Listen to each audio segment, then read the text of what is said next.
Diego Cabot, el periodista que investigó, denunció y escribió lo que luego se llamó la causa de los cuadernos, la más grande causa de corrupción del kirchnerismo que hay, y que la semana pasada el Tribunal Oral por fin le puso fecha.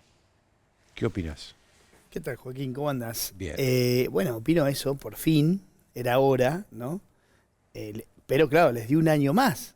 Claro, ¿cuál es este criterio que tiene que es recién en noviembre del año? En teoría, a ver, los expedientes, yo siempre digo, a veces pasan por algunos picos donde se conocen los hechos y donde la gente los puede seguir, y después entran en enormes valles que son tremendos temas procesales, ¿no? Donde hay que resolver cantidad de cosas procesales que van planteando las defensas, ¿no? Las defensas tienen, digamos, les pagan para eso. El código les da una cantidad de oportunidades de interponer recursos, entonces hay como enormes valles procesales donde muchas veces se difuminan los hechos, ¿no? Vos fíjate que hay casos donde una parte de la sociedad posiblemente ni se acuerde de qué se trata en tal o cual caso, ¿no? ¿Cuáles fueron los hechos que derivaron tal o cual causa? Lo que viene ahora, todo el año que resta, y va a ser todo un debate procesal enorme. ¿En este año? En este año. Así que se puede postergar más todavía. Yo creo que debería no postergarse, pero no hay que descartarlo. Ahora, ¿no está acá también esa política de los jueces de no hacer juicios en años electorales, que me parece absurdo, porque una cosa es un juicio, otra cosa? Bueno, casualmente casi que termina, que se hace fuera. Porque ¿no? las elecciones ya en octubre, terminó, claro, ya terminó. No, casualmente, los jueces son tiempistas, en general. Hay algunos argumentos, yo alguna vez lo he hablado con uno, con otros y demás, bueno, ok. Hay algunos argumentos, en algún punto atendibles algunos, no tanto otros, pero bueno, da la casualidad que también empieza después del proceso electoral. Pero como te digo, por suerte hay fecha, por desgracia, un año, ¿no? En ese año hay que hacer una cantidad de cuestiones, como te digo, procesales, procesar algunas pruebas que han pedido antes de que empiece el juicio. Habrá que buscar un lugar, ¿no? Yo creo que la justicia no tiene un lugar donde alojar a toda esa gente. Es muchísimo. ¿Cuántos son?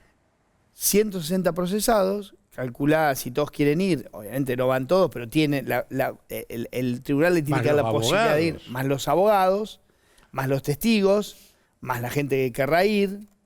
En algún momento, a mí me comentaron en la justicia, estaban viendo lugares, habían hablado del ahora La cancha de River. Palacio Libertad, antes SK. En algún momento pensaron en el Teatro San Martín.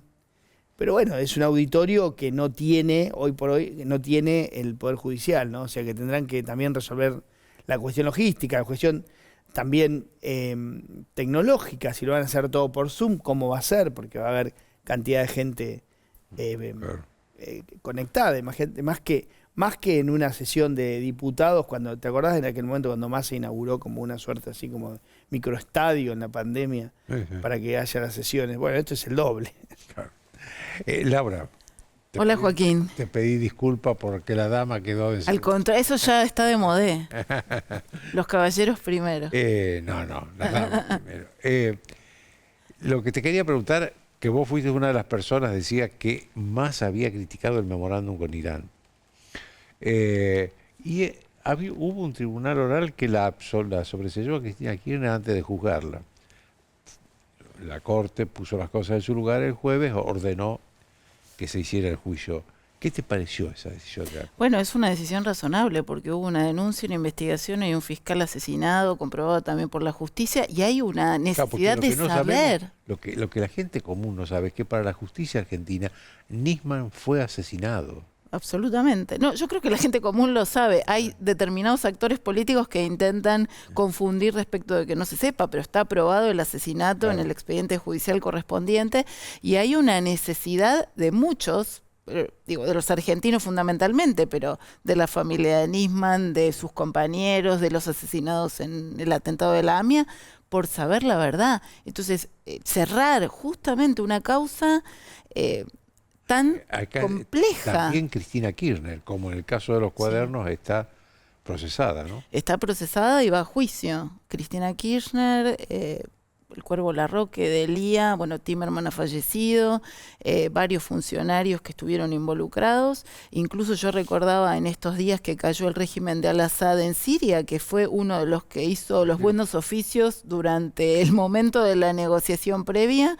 fue uno de los negociadores por parte de Irán. Para acercar creo que a los dos la países. primera reunión de Héctor Timerman con el canciller iraní se hace en territorio de Siria. En Alepo, si no me equivoco. Sí. Efectivamente, entonces estamos hablando además de un posicionamiento internacional que la Argentina fue asumiendo a partir de sus vinculaciones político-ideológicas y de negocios con el chavismo, que terminó después en cómo no vamos a querer saber la verdad respecto de lo que significó ese acuerdo con Irán, que era una cesión absoluta de soberanía, donde era imposible imaginar esa comisión de la verdad. Hay veces que hay que volver a leer lo que proponía el tratado con Irán, que era básicamente que el juez y el fiscal en la Argentina se trasladaran a Irán para interrogar en Irán a las personas que habíamos acusado, que había el fiscal Nisman acusado, y por los cuales tenían alerta roja de Interpol, y no se pueden mover libremente por el mundo, aunque tienen algunos refugios, países tales como Bolivia, Venezuela y algunos otros. Ahora, esta es una causa de profundo impacto político internacional, y para la Argentina es súper importante, además del asesinato de Nisman, de las víctimas de la AMIA, saber qué pasó. Es sumamente importante en términos políticos, pero históricos. ¿Qué es? O sea, ¿cuál fue el acuerdo o qué se entregaba ahí? Tenemos algunas sospechas, la justicia tiene algunos indicios, por eso va a haber un juicio, pero hay mucho por saber, y los juicios como el de Cuadernos, que probablemente se hagan en un teatro, yo me imaginé también, porque son tantos, se necesita, a ver, así como vimos al fiscal Luciani, al fiscal Mola en el juicio de vialidad, lo vieron los ciudadanos, es importante que se vea la acusación fiscal, que se vean las defensas, que todos podamos saber qué sucedió y finalmente que los tribunales decidan si hay culpabilidad o no respecto a los acusados. ¿Vos creés que en este caso del memorando con Irán va a pasar lo mismo que con el caso de los Cuadernos y se va a pasar para después de las elecciones el juicio? Sí, absolutamente. No hay fijada fecha. En realidad eso puede ir mucho más adelante, sí. Ahora, de nuevo, fíjate vos, como decía Diego, que son casos que pasa el tiempo y tenemos que ir a buscar todas las notas, los papeles, las cosas, las discusiones, volver a reconstruir la escena. Entonces imagínate si para nosotros que tenemos un nivel de información diferente del ciudadano común, tenemos que volver a nuestras notas, bueno, lo que significa para la ciudadanía en general y para los que se tienen que defender en estos procesos más difíciles, que en realidad lo mejor que les puede pasar con este código procesal del siglo XIX es seguir en la rueda de los recursos y que nunca llegues a la instancia de juicio oral. En realidad, en estos dos juicios, los juicios de corrupción tienen como un denominador, que es la dilación como defensa, ¿no? La dilación es la principal defensa del poder, no solamente de la política, sino del poder. Porque además no tienen otros argumentos para nadie defenderse. se quiere sentar, o sea, es increíble el argumento, ¿no? Porque uno dice, si a mí me acusan de algo de lo que soy inocente, yo quiero que el juicio empiece mañana para demostrar mi inocencia. Pues no es el caso de estos de grandes juicios.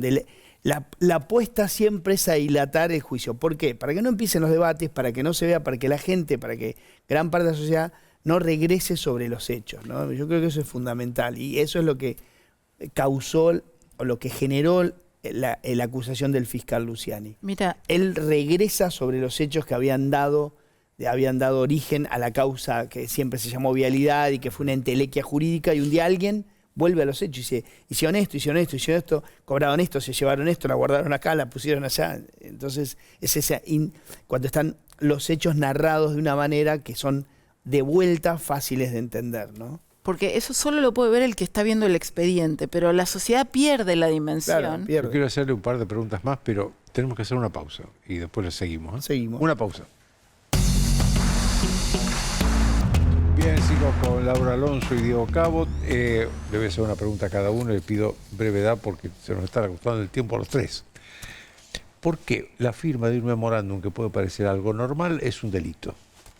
Bueno, en realidad lo que puede ser es una operación de encubrimiento y algunos dicen traición a la patria. Estamos hablando de ceder derechos frente a otro país. Entonces hay evidentemente una figura delictiva. Esa fue la denuncia que inició el fiscal Nisman, que se enterró en su momento, pero que continúa y que la continuó Policita y vamos al juicio. Y en el juicio se explicará y se sabrá lo que tenga que saber, y me parece que en un orden democrático republicano tenemos derecho todos a saber cuál fue la verdad. Sobre todo porque murió un fiscal. Incluso Cristina Kirchner tiene derecho a defenderse, porque hasta ahora lo que ha hecho es estar escondido en un expediente y nunca le escuchamos hablar respecto de ese memorándum.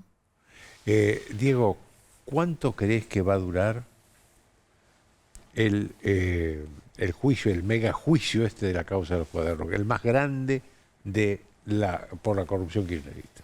Si esperamos 6 años para que empiece, yo creo que va a durar más de lo que se esperó. Mira lo que te digo. ¿Más de 6 años? Yo creo que sí, porque está hecho, a como está hoy, hay un año para que la justicia realmente haga de esto un juicio modelo.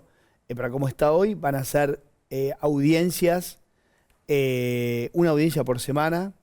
Imagínate que hay propuestas. ¿Por qué tiene que ser una audiencia por semana? Bueno, lo decía el tribunal dice yo no puedo cerrar mi tribunal por una sola causa, tengo que atender otras, está de turno, o sea, se requieren estructura y demás, que hoy por hoy la justicia no los tiene y tampoco las reclaman demasiado.